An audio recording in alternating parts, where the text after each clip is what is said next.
Good afternoon, everyone, and welcome to the 9th edition of the 3-minute thesis competition organized by the University of Bologna in this beautiful location, the Sala Ottavo Centenario. A warm greetings to our distinguished jury, our voting audience, and everyone joining us online. And a very special welcome also to our student ambassador. We are always very happy to have you here at our event. This competition gives our PhD candidates the chance to present years of research in just 3 minutes, sharing both their results and the relevance of their work to a wider audience. Bologna has a long-standing tradition of scientific research preserved in the university historic collections and museums. From physics laboratories to astronomical instruments, these spaces document centuries of experimentation and discovery, a heritage we carry forward through research and science communication. Today, our goal is to make this knowledge accessible, engaging, and inspiring for everyone. The 3-minute thesis competition is an initiative we carry on with the Coimbra Group Network, and it encourages doctoral students across Europe to communicate their research clearly and effectively. Whoever wins today could move on to the European 3MT final, taking place in June 2026 at the University of Granada. Our PhD students will bring together clarity, creativity, and passion, helping you not only understanding their work, but also see its impact. Before we meet our contestants, I'd like to extend a warm welcome to Professor Maria Letizia Guerra, Delegate for Public Engagement, and express our gratitude to both her and Professor Marco Caricato, Delegate for PhD program degrees, who unfortunately couldn't be here with us today, for their support in making this event possible. Now it's our pleasure to introduce our esteemed jury. Professor Maria Letizia Guerra, Rector's Delegate for Public Engagement, Professor Eugenio Bertozzi from the Department of Physics and Astronomy, Augusto Righi, whom we thank for delivering an inspiring training session on science communication to our finalists, showcasing the new exhibition layout of the Museum of Palazzo Poggi. Professor Maria Conte from the Department of Medical and Surgical Sciences, Professor Alessandra Costanzo from the Department of Electrical, Electronic and Information Engineering Guglielmo Marconi, Professor Michael Lodi from the Department of Computer Science and Engineering, Professor Matteo Minelli from the Department of Civil, Chemical, Environmental and Material Engineering, Professor Alessio Mucciarelli from the Department of Physics and Astronomy, Augusto Righi, Professor Silvio Peroni from the Department of Classical Philology and Italian Studies, Professor Rosa Pugliese from the Department of Modern Languages, Literatures and Cultures. And now I invite Professor Guerra to take the floor for a brief welcome speech. Thank you so much, Elena, and thank you all, because this is a very important opportunity for us, just for us, for University of Bologna. In fact, since the beginning, the Coimbra 3-minute thesis competition has been a source of inspiration for us. Just imagine that we are at the 4th edition of PhD storytelling, that is quite a training path, educational path, where our students, our PhD students, train about communication skills in order to communicate with people. At the end of this training path, they go in the Principal Square in Bologna and they try to engage citizens, and obviously, they do not try, they have really a great success in trying to express the impact of their research and how crucial is the research today in everyday life. So in close collaboration with Marco Caricato, as Elena was mentioned before, we have created also some new courses in order to, again, to give the awareness to our students how important is research today. You have to declare every day that research is absolutely, cannot be never, you can never forget that research is what we need to stay in a society where everybody can stay in the proper place. Above all, obviously, I want to thank a lot the PhD students because they have chosen to invest part of their precious time in making their research accessible to a broader community. I also thank the jury because the jury is crucial in order to come to 10 candidates. And at the end, what I think is that maybe we all hope that the winner on June 18 at the University of Granada will be a candidate from University of Bologna. Yeah. We don't say, but we really hope. But however, regardless to the outcome, because we don't know which will be, the journey of research remains one of the most exciting paths in life, and especially when you are able to explore your research with people that is not absolutely familiar with your research.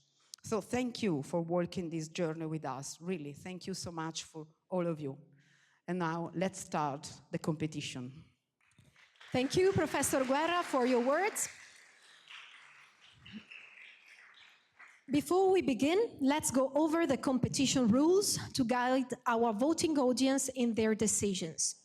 Here's what's to keep in mind. First of all, the ability to communicate research to a non-specialist audience. The clarity and effectiveness in presenting the impact of the research. The level of engagement and presentation skills. And the relevance and usefulness of the accompanying PowerPoint slide. We ask you to vote fairly, without being influenced by personal connections. You have received an email with a link to the voting platform, or you can scan the QR code on the screen. In the voting area, you will rate each presentation from 1, that means poor, to 5, that means excellent. Every finalist must be evaluated, and we ask you to send the result after the last contestants finish their pitch. If you exit the system before the end of the last pitch, your votes will not be counted in the final tally. Please switch off your mobile, try to be quiet during the pitches. Best luck to our finalists, and thank you for being part of this inspiring event. And now, let's begin the competition.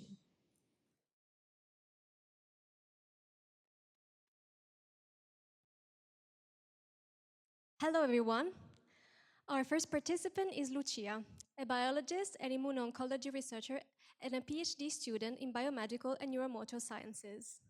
Lucia thrives in collaborative environments and enjoys tackling complex research questions. But outside the lab, her energy takes a different form. If she weren't a scientist, she might be leading dance activities at a holiday resort or planning unforgettable trips. One of her proudest and funniest memories is celebrating the end of a master's degree dressed as a giant carrot in the streets of Bologna. Now, let's hear her pitch titled, Mission Immune Possible, from COVID to Cancer.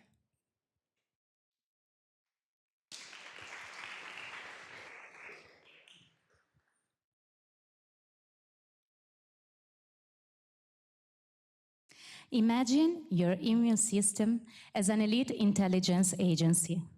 T-cells are the secret agents. Their mission, patrol your body, looking for most wanted posters of viruses or tumors. But while a virus is an obvious foreign invader, cancer is an insider threat, often wearing a perfect disguise, blending in with healthy tissue. My research focused on decoding the molecular instructions that tell T-cells how to see through that disguise. My journey started with the virus that stopped the world, SARS-CoV-2. By studying blood samples from over 500 people here in Emilia-Romagna, we mapped how T-cells recognize and remember a virus. Surprisingly, some people never made antibodies, yet their T-cells were strong and ready, proving that if these agents can identify the right targets, They can defend us even when other system fails. But this led to a bigger question. If we can decode how T cells recognize a virus, can we use the same approach to recognize cancer? Cancer is tricky because it comes from our own cells. However, some blood cancers create abnormal fusion proteins, hybrids produced when two healthy genes accidentally break and join together. Think of it as two different instruction manuals ripped in half and taped back together. The result is a glitch that shouldn't exist. Using large genetic databases, we analyzed over 1,000 of these fusions to see if T cells could detect them. We successfully identified the specific T cell receptors, molecular sensors that allow our T cells to recognize these specific cancer targets. In the lab, we showed that by equipping generic T cells with these sensors, they could specifically recognize and target cancer cells, leaving healthy cells untouched. Many current cancer treatments are blunt. They hit cancers, but also healthy tissue. Our approach is precise. By understanding exactly how T cells recognize disease, we can guide them with accuracy. For patients with fusion-driven cancers, the mission isn't impossible. With the right training, our immune system becomes the ultimate specialist force, ready for any mission. Thank you.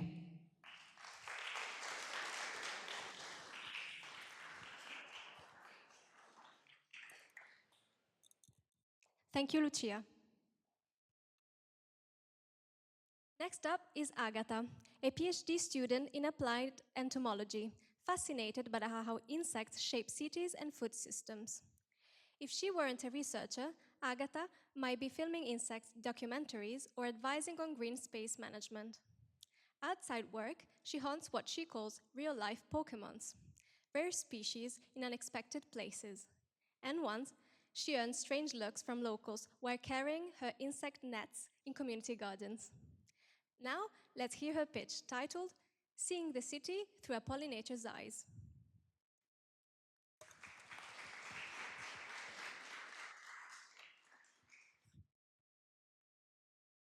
Imagine waking up tomorrow and discovering that one of every 3 bites of food has disappeared. No apples, no tomatoes, no coffee. But not because of famine, but because pollinators are gone. When we think of pollinators, most of us think of a bee, but our cities are full of many hidden heroes: bumblebees, hoverflies, beetles, butterflies, quietly keeping our agricultural and natural systems alive. However, our cities are growing faster than ever before, green spaces shrinking, habitats fragmenting, and cities becoming harder and harder for pollinators to cross. So, the question behind my research is simple. Can cities still be good places for pollinators? For a pollinator flying through the city, it starts with flowers. Many flowers means more pollinators, especially when cities not only have many flowers, but many different kinds of flowers that bloom at different times of year. How we use green spaces matters too. Urban farms turn out to be pollinator hotspots with a rich variety of flowers. Parks instead offer stability, with wild plants growing year after year. Pollinators also need cities to work like networks. Some pollinators, like hoverflies, can still cross busy roads and concrete deserts. Wild bees instead need small patches close together, like stepping stones across the city. And of course, pollinators need places to live. Nesting sites, undisturbed soil, and a little bit of messiness. And this is where the people come in. When I ask people what they think of pollinators, almost everyone wants to protect them, yet many don't realize that tidy lawns and constant mowing can actually be harmful. When we reinvent what we think of a beautiful city, and embrace wild green spaces, our pollinators can thrive. And so, protecting pollinators doesn't always require wild forests or huge sacrifices, but it can start in our cities with better green spaces, smarter planting, and a new idea of beauty. Because protecting pollinators isn't just for the countryside. It's in our gardens, it's in our parks, and it's in the cities that we choose to grow. Thank you.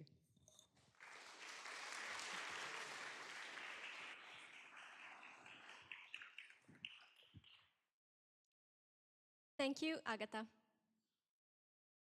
And now, meet Simona, a PhD student in electronics, telecommunication, and information technologies engineering. Passionate about quantum computation, Simona runs SuperQubit, a blog making superconducting quantum technologies accessible to students and beginners. If she weren't a researcher, she might be pursuing music. She plays violin, piano, the drums, and guitar. Now, let's hear her pitch titled Quantum Revolution, Designing the Computers of the Future.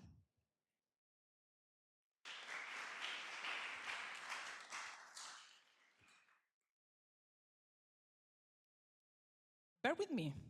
Imagine to be in a maze in a labyrinth, and you need to find the exit. What do? You try one path, then another, and if you reach at the end, you go back and try again. And not so efficient, right? And yet, that's exactly how classical computers work. They test possibilities one after another. And this is why some problems are so difficult to solve, from cryptography to drug discovery.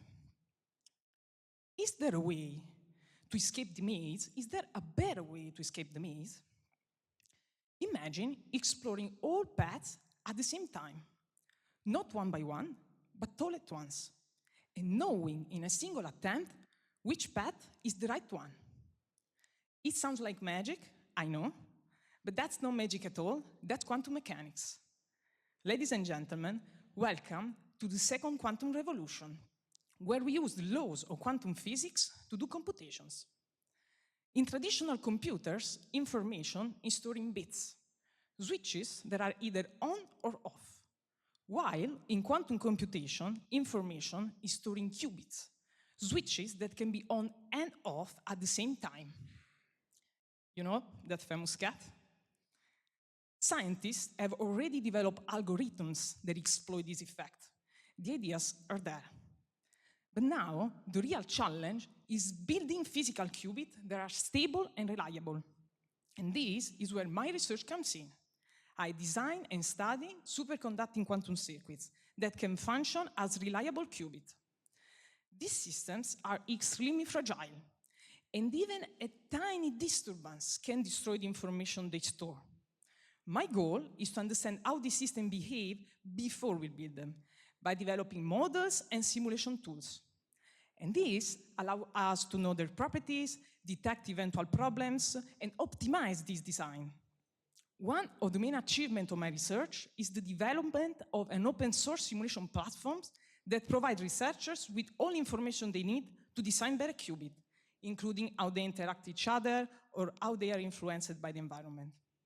Because if we want that computers of the future to explore all paths at once, someone has to make sure the qubits don't get lost along the way.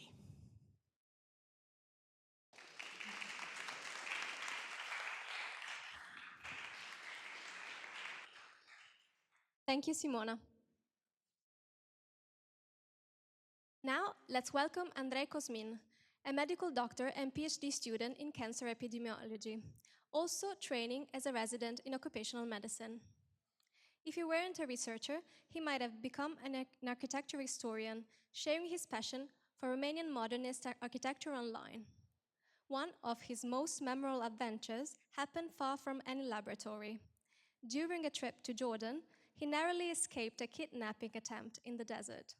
The experience taught him the value of staying calm, relying on teamwork, and left him with a newfound appreciation for the safety of Uniball libraries. Now, let's hear his pitch titled 20 Years Early, AI for Cancer Prevention.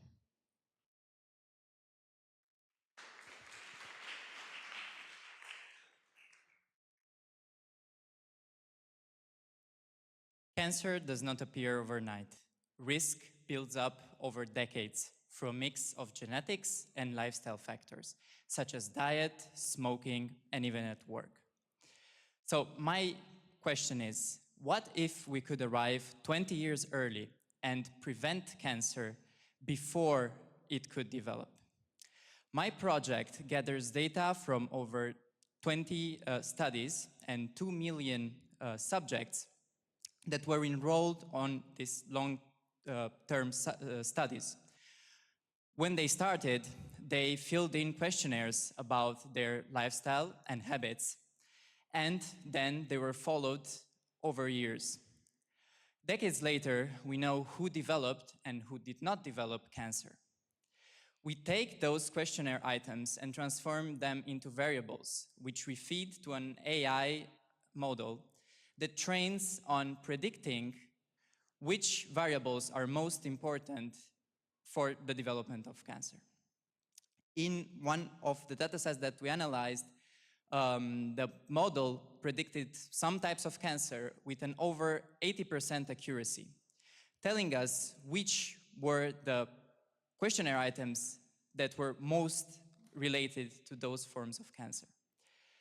This, keeping in mind that over 20 years, people can dramatically change their lifestyle habits, and that cancer is very much linked to what we could call bad luck or random mutations.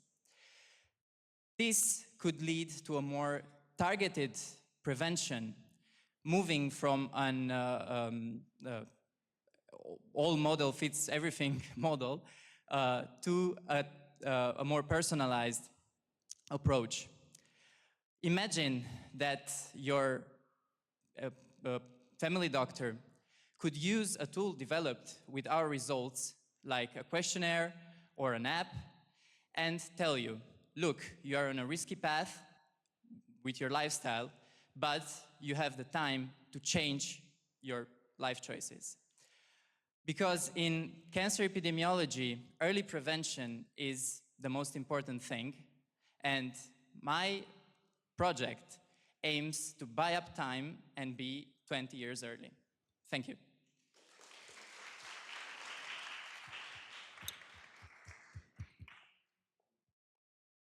Thank you, Andrei Cosmin. Next on stage is Patrizia, a PhD student in translation, interpreting, and interculturality and a member of the International PhD College. If she weren't a researcher, Patrizia might work in international project management, building bridges across languages and cultures. In Hong Kong, she experienced something she'll never forget. She thought she was observing a student interpreting simulation, only to discover it was a real wedding with 780 guests, and students were interpreting live. Now, let's hear her pitch titled Beyond Mokusatsu, Training Translators to Shape Worlds.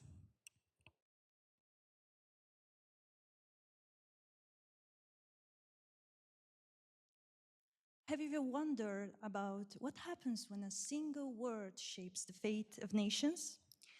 Well, before dropping the bomb on Hiroshima, the Allies demanded Japan's unconditional surrender and received a message containing the word mokusatsu, which can either mean ignore or withhold comment. And it was then interpreted as a firm rejection of a peace proposal, and later framed as a mistranslation linked to the tragedy of Hiroshima. So, whether myth or history, this episode crystallizes a core point for translator education. Linguistic choices can have high-stakes social consequences.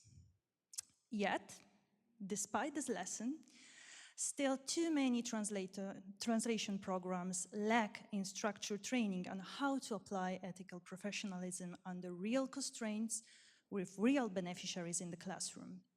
But how can we change it?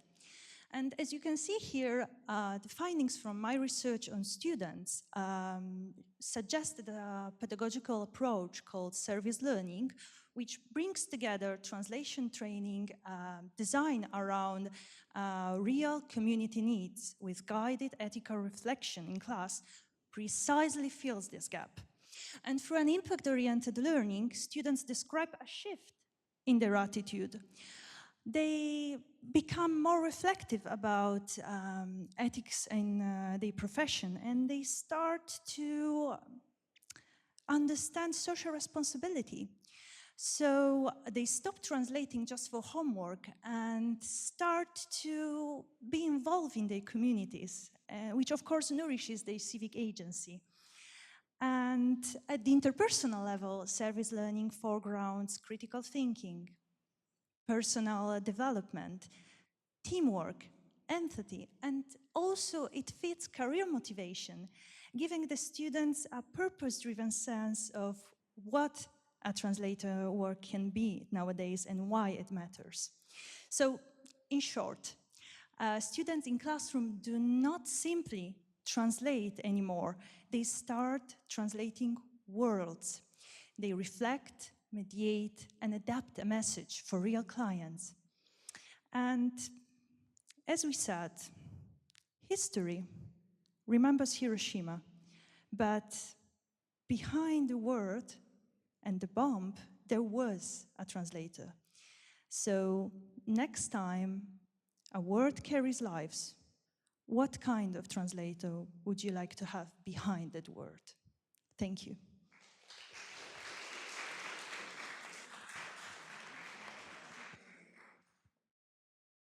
Thank you, Patrizia. Now, meet Kaushika, a PhD student in astrophysics.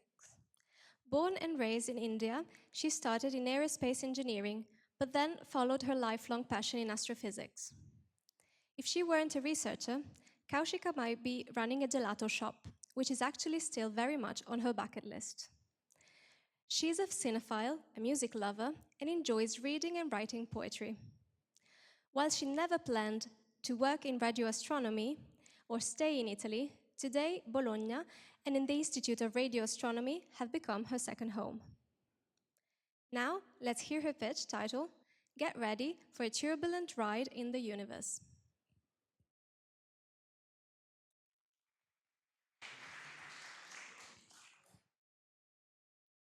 Picture this. You are at 35,000 feet in a flight, enjoying the complimentary sandwich the air hostess just handed you. And suddenly the pilot makes an announcement. Ladies and gentlemen, please return to your seats and fasten your seatbelts. We are about to experience some turbulence. I think this is the one announcement that no passenger ever wants to hear. Because let's all agree, every time a flight hits a turbulence, it feels like a small nightmare, right?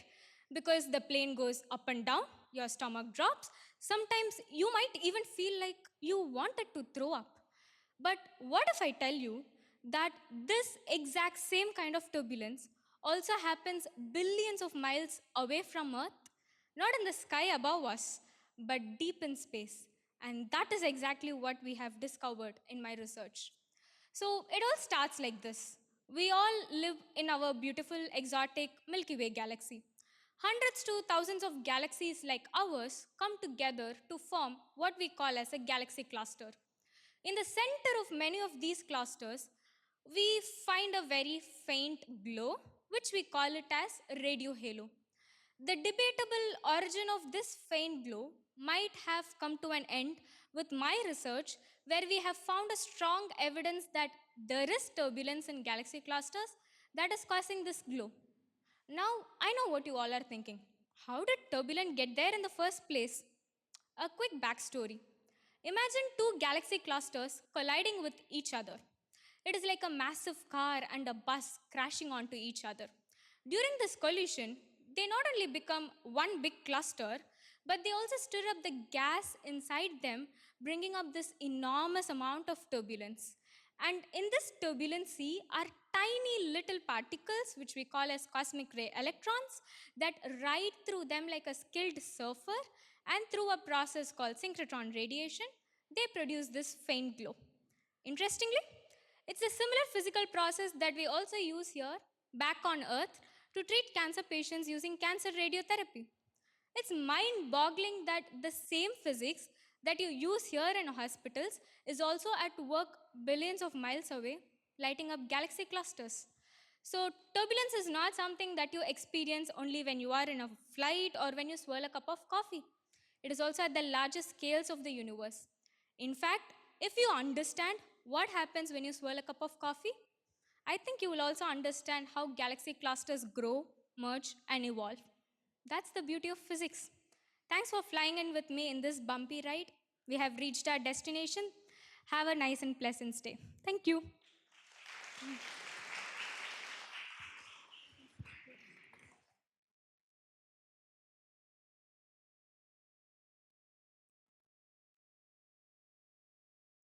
Thank you, Kaushika. Let's now give a warm welcome to Davide, a PhD student in computer science and engineering, studying cooperative intelligence in collective systems. If he weren't a researcher, Davide might be a computer engineer in a Formula One team, as he's drawn to its precision, optimization, and adrenaline. Outside the lab, he enjoys sports, reading, and hiking. Actually, a spontaneous forest hike in Bolzano with a colleague, guided by a friend in sandals, became a lesson in planning for both research and adventure. Let's hear his speech titled Artificial Hive Minds, Learning Better by Learning Together.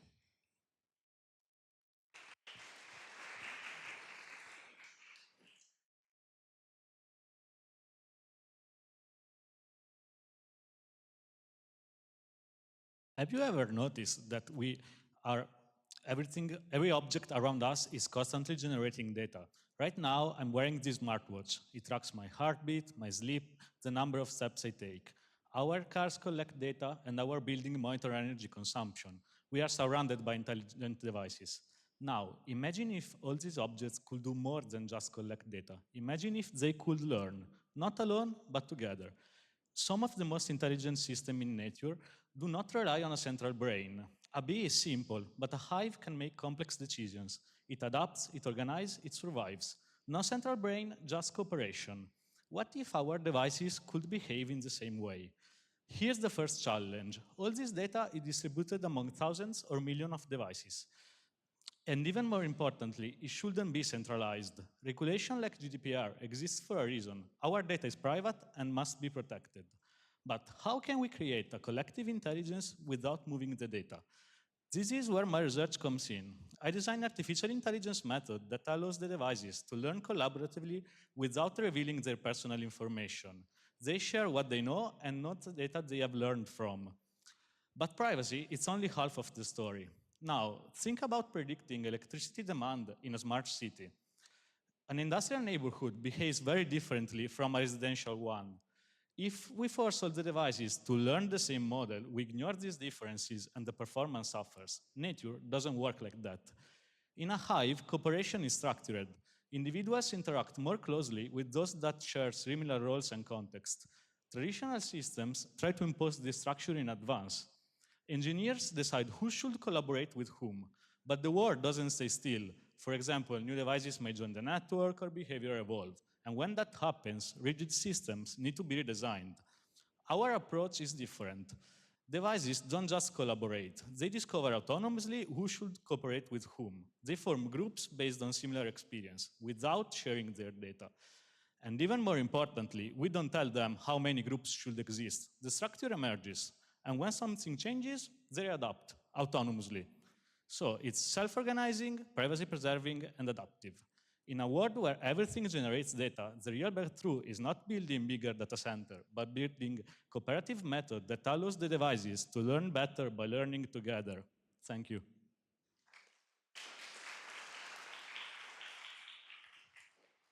Thank you, Davide. Now, let's welcome Emanuela, a PhD student in nanoscience for medicine and the environment. Emanuela has led projects that combine research with community engagement and international collaboration. If she weren't a researcher, she would be an environmental hiking guide, exploring nature, observing details, and sharing its wonders, much like she does every day in the lab. Now, let's hear her pitch titled Glow in the Dark Health, the thread that reads your sweat.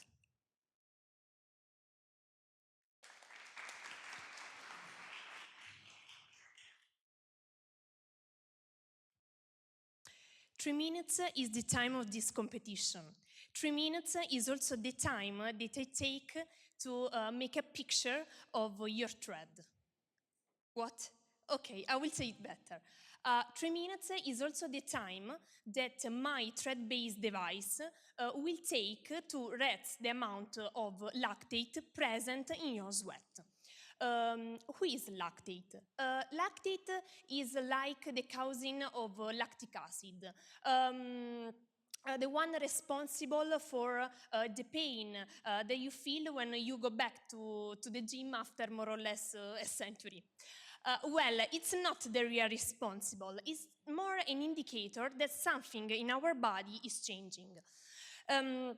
So it's really important to monitor it, especially in endurance sports. So since it accumulates in our sweat, what I was thinking was to develop a device that is wearable, first of all, but also sustainable, cheap, and user-friendly. And what is more sustainable and cheaper than a cotton thread? So actually what I wanted to do was to transform a common textile in a robust analytical tool. To do that, I used chemiluminescence. That is an easy reaction where you have reagent A, reagent B, and in presence of lactate, it will generate light. More light means more lactate. So what I did was to take the thread, to put it in a needle to separate the two sides, to pour the reagent, and to twist manually the thread. Yes, during my PhD, I also learned to be a seamstress. Then I sew it in a support that was a recycled grape skin biomass to make the device totally sustainable. Once sewn the thread, if a tiny droplet of your sweat will touch the thread, you will go in the dark, you will wait 3 minutes, maybe you can also sleep during this time, and you will take a picture with your smartphone. That is the result that you will obtain. That is, thanks to an app, the exact amount of lactate that is present in your sweat. So what I did was the first ever thread-based chemiluminescent device able to detect the amount of lactate in your sweat. So a really green alternative to the devices that are already in the market. So like a really glow in the dark health. Thank you.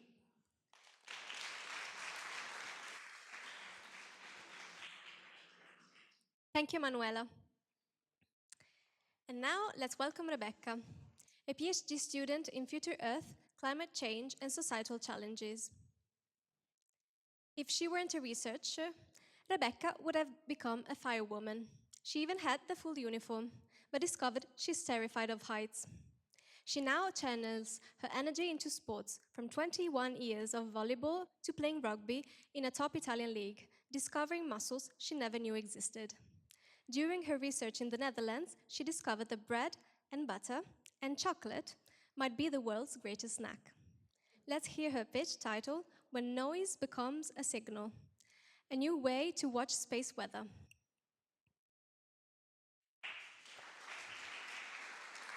Thank you. In 1901, Guglielmo Marconi transmitted a signal across the Atlantic Ocean. Critics said it would have been impossible, but the signal arrived. It should have bounced off the Earth curvature, but it had bounced off an invisible, electrified layer around the Earth, the ionosphere. Marconi had proved that this layer exists, and for over a century they've used it to communicate. But for astronomers, that same layer is a nightmare. Imagine for a moment looking at the stars, but it's pouring rain. The image will be shifted, distorted, and blurry. For modern radio telescope, like the European Low-Frequency Array, or LOFAR for France, the ionosphere acts exactly like the rain. For them, it is just noise. But in my research, I asked, what if we stopped looking through the rain, and we began studying the storm itself? I transformed the LOFAR from a radio telescope into a powerful new tool to better understand the Earth's own ionosphere.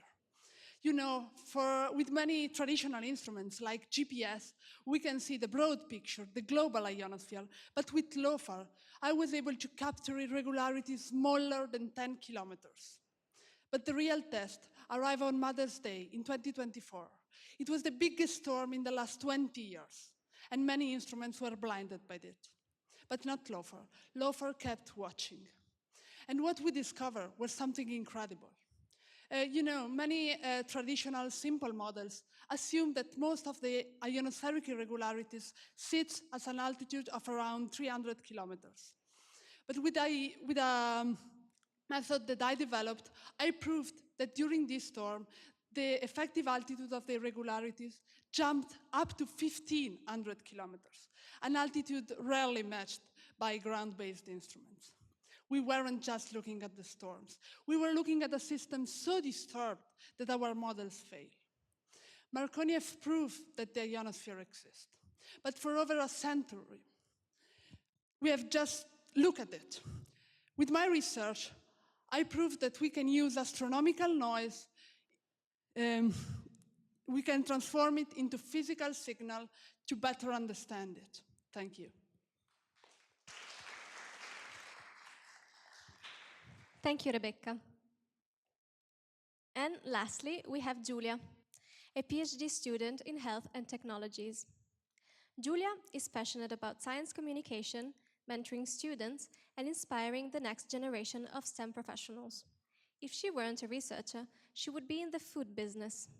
She's dreamt of turning her parents' bar into a Nordic bakery or becoming a professional gelato maker. You should definitely hit up Kaushika to start a gelato shop later.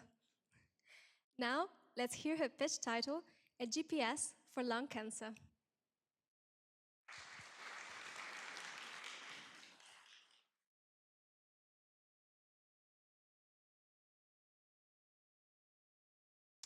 Centuries ago, early explorers mapped unknown words on parchment, marking the most dangerous uncharted territories with the words, "Here be dragons."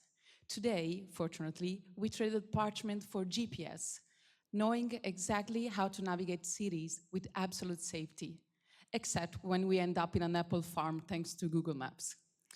But when we are looking inside the human chest to screen for lung cancer, we are still sailing into the unknown. Here comes the goal of my PhD project, building a literal GPS for the lungs to better know where to screen for lung cancer. To create this, we merged 500 CT scans from a screening population into one common coordinate system. Using the same math, we can map each subject's lungs on the master grid perfectly. Now, think of the radiologist as the explorer looking at the tiny X mark on the maps, lung nodules. And once they find it, they face a critical decision. Do we intervene immediately, or is it safe to wait for another year for the next exam? And to give them a better compass, we played cartographers. We annotated the position of each of hundreds of lung nodules on the master grid. And each time we plotted up malignant cancerous nodules, we raised the terrain. And each time we plotted a benign nodule, we lowered it. And the result is the altimeter profile that you see here. We mapped the high-risk mountains of malignancy and the low-risk regions where the nodules are likely safe. And this map can now be used by both humans and machines. Radiologists can, in fact, instantly check where a nodule sits, checking its terrain, refining their prediction, and refining the criteria that make a nodule actionable. And this map can also be fed to artificial intelligence model for lung cancer risk prediction. Instead of searching blindly all across the chest, AI models can now focus on these known high-risk regions, improving their prediction accuracy and explainability. And this shifts lung cancer screening from a bug search to a precision mission, knowing exactly where the dragons are hiding. Thank you.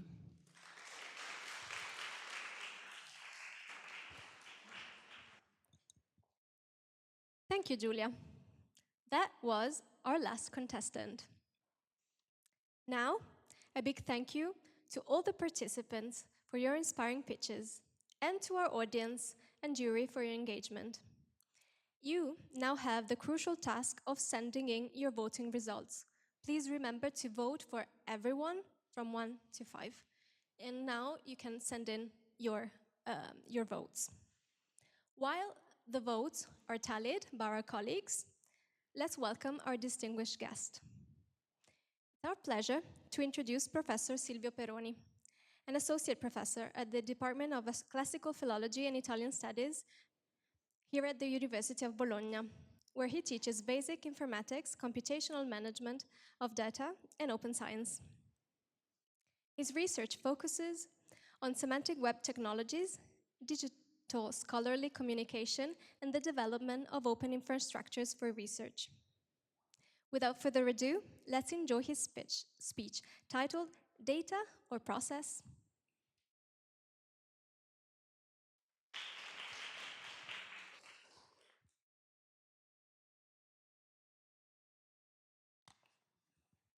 Okay, well, good afternoon here, I have to say here. So I have to spend 20 minutes to allow my colleagues here to vote. So that is the main point of my intervention. It's not about anything else, really.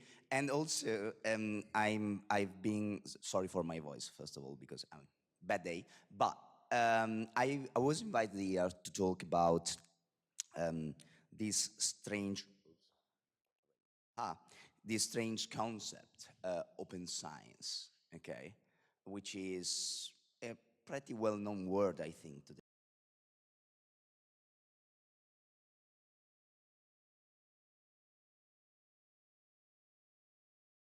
If I will touch it. So I'm Silvio Peroni, as I've been introduced. I work in a classical philology Italian studies department. However, I'm computer scientist, so that is kind of odd, if you want, even in Italy, there are a lot of computer scientists working with humanities, the humanities domain, with humanities researchers and so on.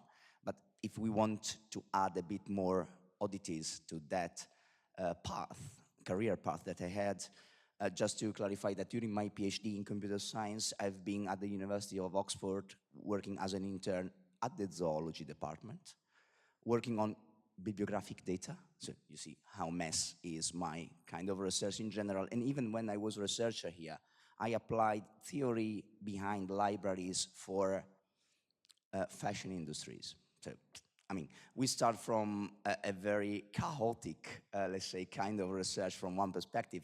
I will like to call it multidisciplinary, actually, because it is exactly what I was involved in. And what I will try to introduce today is something about my own experience in the past year on these topics, on this idea of multidisciplinarity related to open science in particular. So,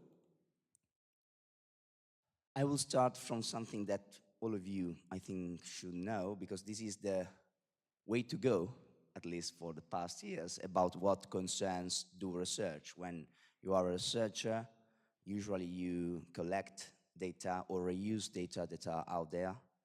And then what you do is doing some magic, okay?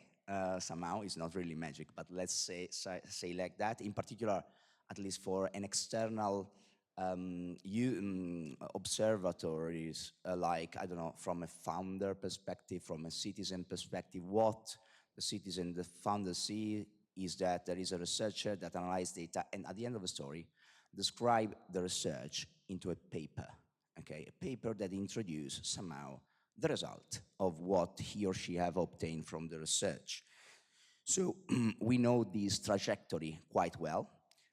We have also to say that in recent time, let's say in the beginning of this century, the research domain, the academics in particular, have noticed that was something kind of strange with the behavior that we were used to live in. And the problem was that often we do research because we are paid by public funds, you know, funds that comes from European Union, for instance, but even our salary as researcher working at the university is paid by taxpayers in the end, so they are public funds. And what it happened was that our output, so our paper, were not accessible to the people who funded us, technically speaking, okay? So the point was that if my family wanted to access to my paper, they have to pay, even if they have already paid, being taxpayers. So that kind of illogical, let's say, thing was put as primary discussion to a specific movement that is the open access movement, that wanted to allow the outcome of research to be publicly accessible, in particular the research that is paid with public fund.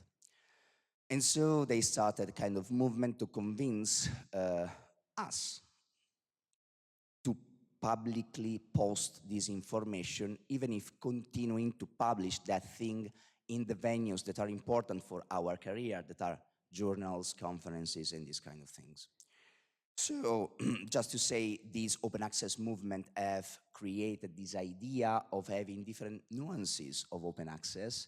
They comes with different colors: gold open access, green open access, diamond open access, brown open access, and so on and so forth. They mean slightly different things. The main goal is, anyway, to allow final users, let's say, that can be citizens, funders, other researchers, to have free access to the content that we have developed, but also in a way that they can reuse it without any constraints. So this is the main goal, even if we know that some of the open access nuances are more business model than other, but I will need another talk for discussing about that. So let's try to not focus on that specific aspect.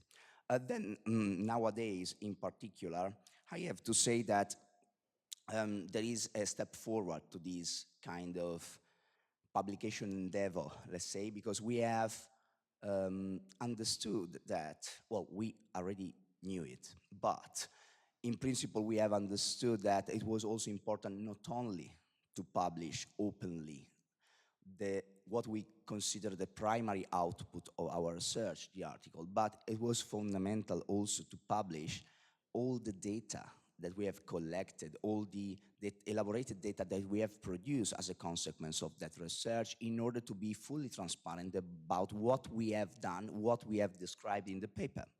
And so the idea here, that is something that we have started to really implement just from a few years, I have to confess, in mass at least, is also to provide open available data that support the claim that we are describing within the article itself. And when possible, also to publish the raw data from where we have started for creating the result of our research, of our analysis. So that specific thing, let's say, is practically described by an inclusive construct, as it has been defined recently by UNESCO, that is that of open science. Open science means, technically, to make available all the data that we produce to the research community, to the citizens, and so on, all the research data. With data here, with research data, we mean a lot of different things, because what is a research data for a certain disciplines may be different from what is a research data for another discipline. Okay, so it's strictly discipline dependent as a definition. But the point here, what the open science movement asks is publish it. Publish it because it is fundamental to make your research reproducible, transparent. In addition to that, actually, open science asks for even more, to publish open educational resources, to publish software, to publish hardware.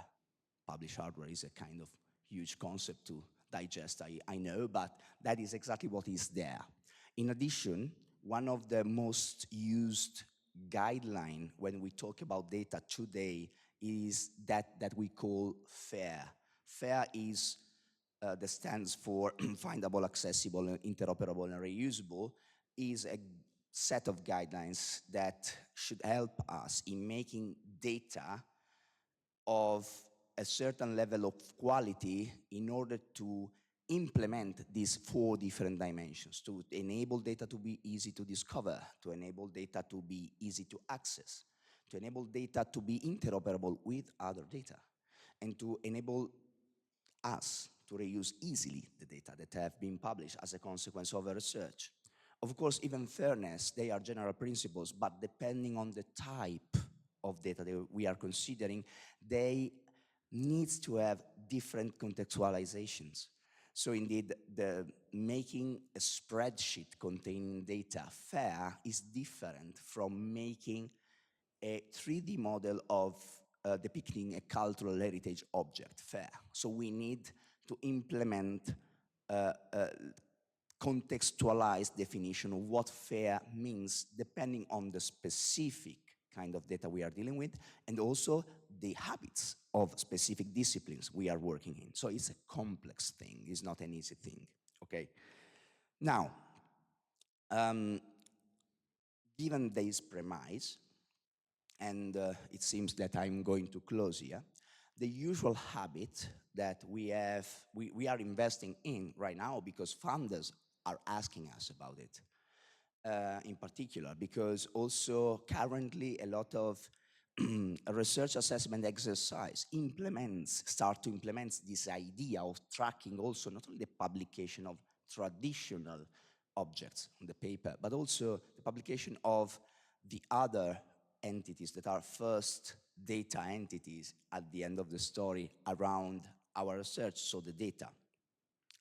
And so the idea that the European Union, but also the UNESCO, tried to focus on is you need to be transparent, you need to publish your data there, because transparency enables quality in a way. So the rationale here is that since you have to publish your underlying data, your elaborated data, you must be sure that they have a sufficient quality in order to be published.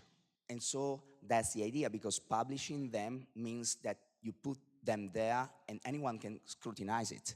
So you must be sure that your data are fine.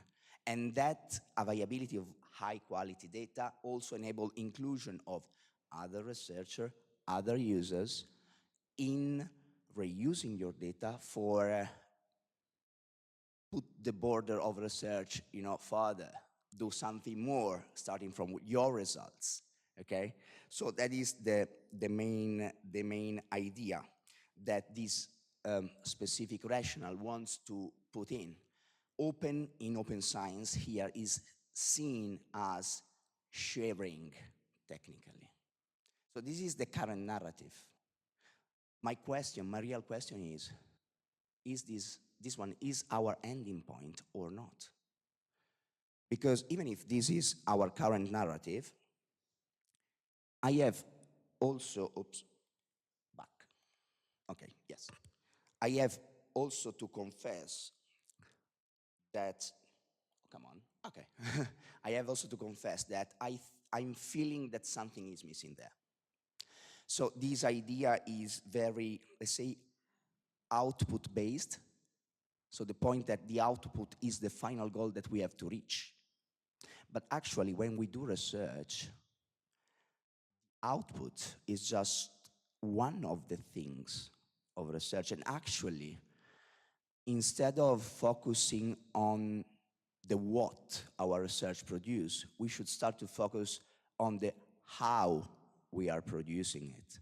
Because that how includes a lot of different dimensions, including ethical dimension that we need to consider.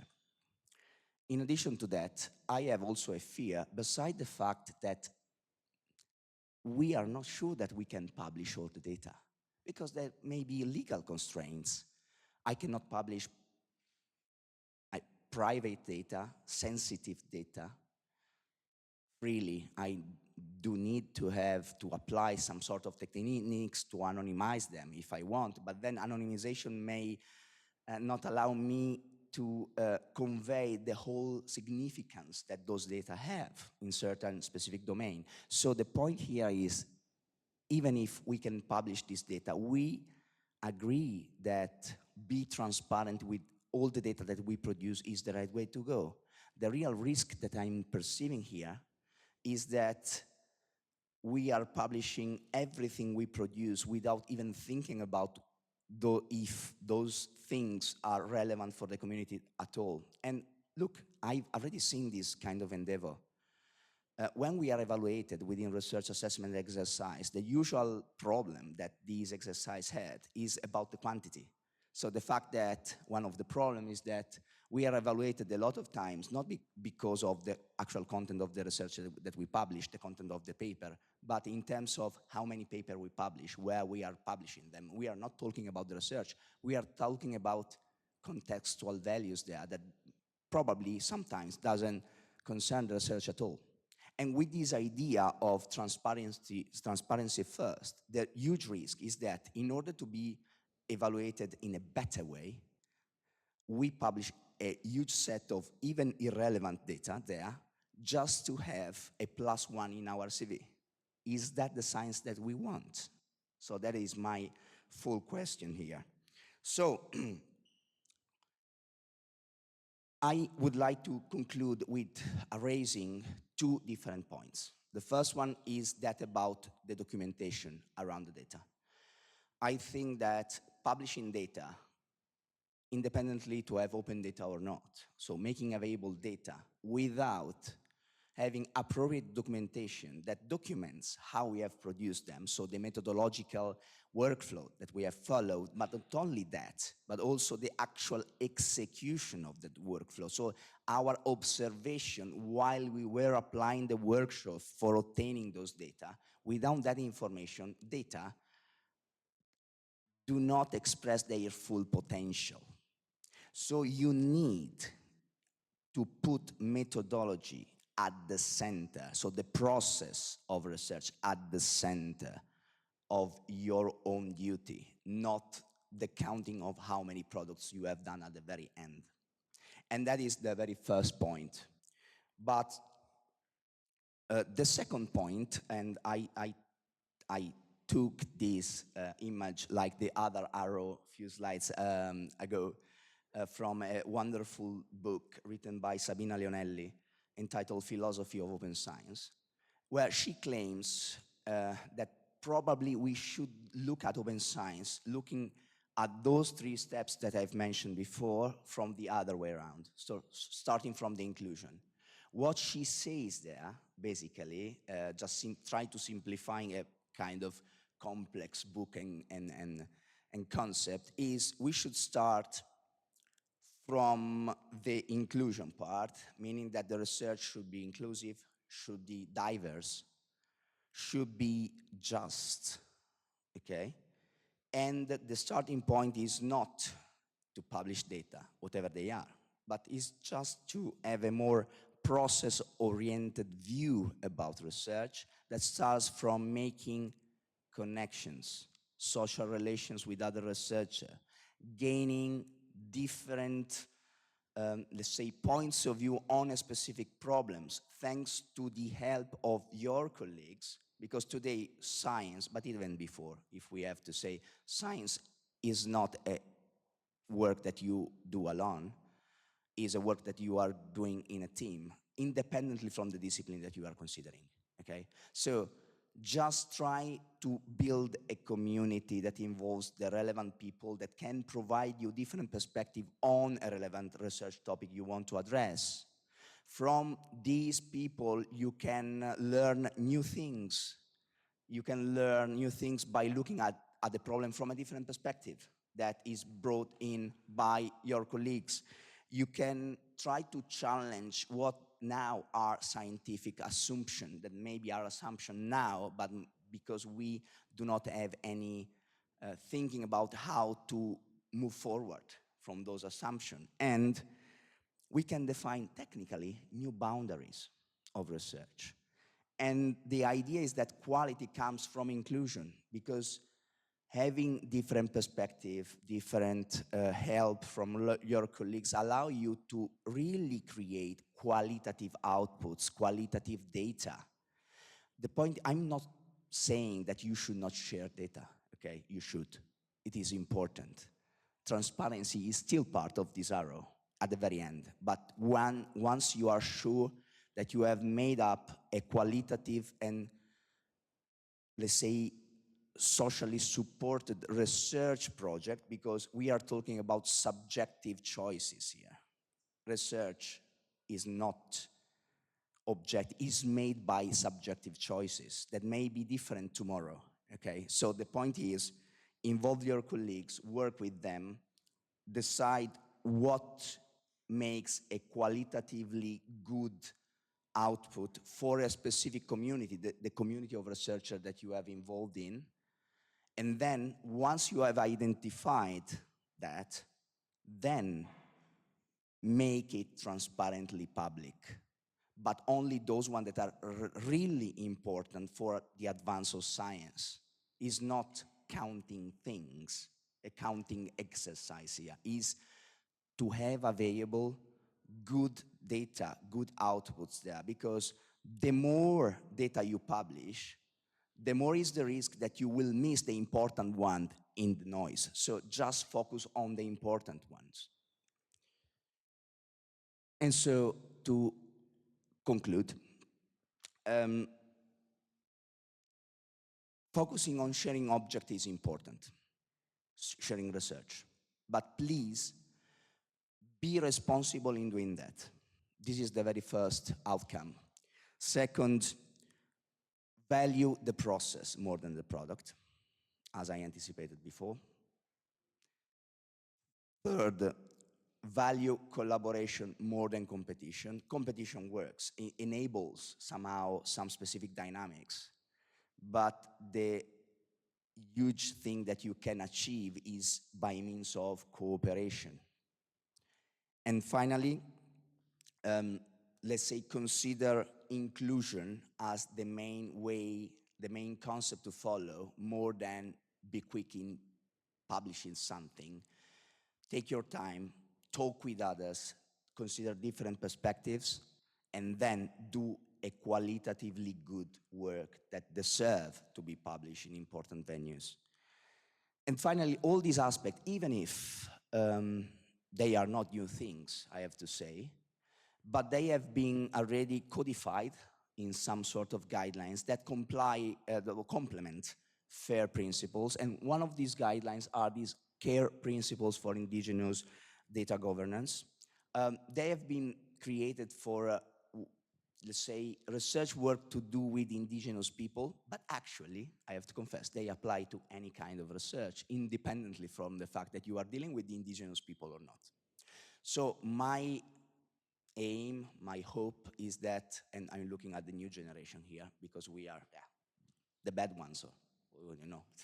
But you know, you have still a lot of things to do. Just start to consider this as the way to go. Of course, we, as the supervisors, need to show you the good habit. So we are responsible about how you do research. So everything passes also through us, not only through you. Just to clarify, that is a responsibility that both of us have.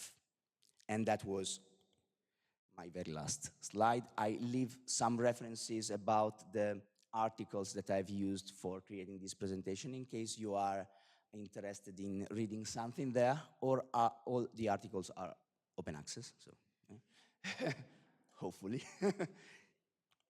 And that was practically all. Thank you so much.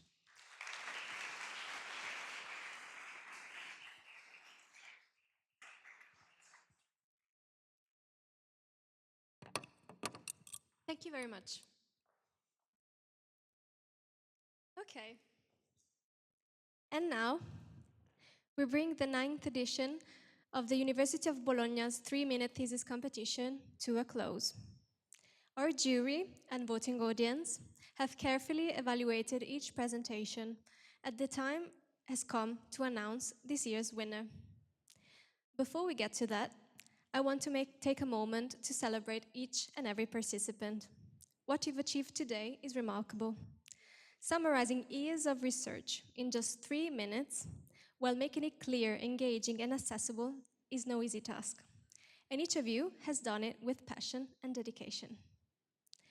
The winner of today's competition will now have the chance to take part in the selection process for the finals of the Coimbra Group's 3MT competition on a European level. This year, the final will take place at the University of Granada. If selected, our winner will compete against top PhD candidates from Coimbra Group universities across Europe with the opportunity to win a cash prize. Okay, and now let's review this year's ranking. Let's start from the third place. Okay. Patrizia Lidia Stempniewicz. I didn't ask for this last name.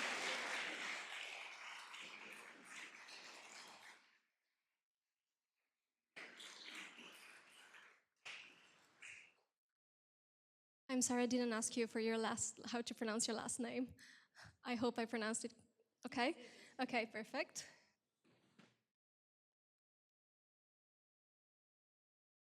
Okay, our second place, so our runner-up is Agata Morelli.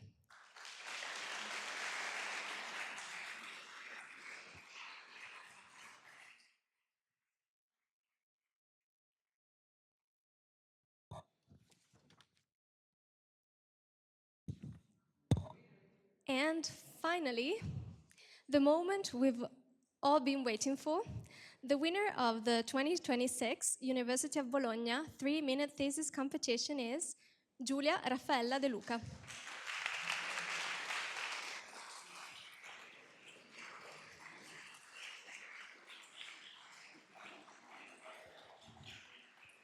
A huge congratulations.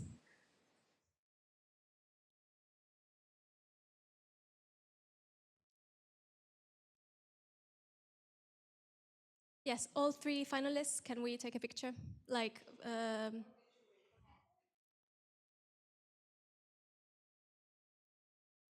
And then everyone, okay. Thank you, everyone. Thank you.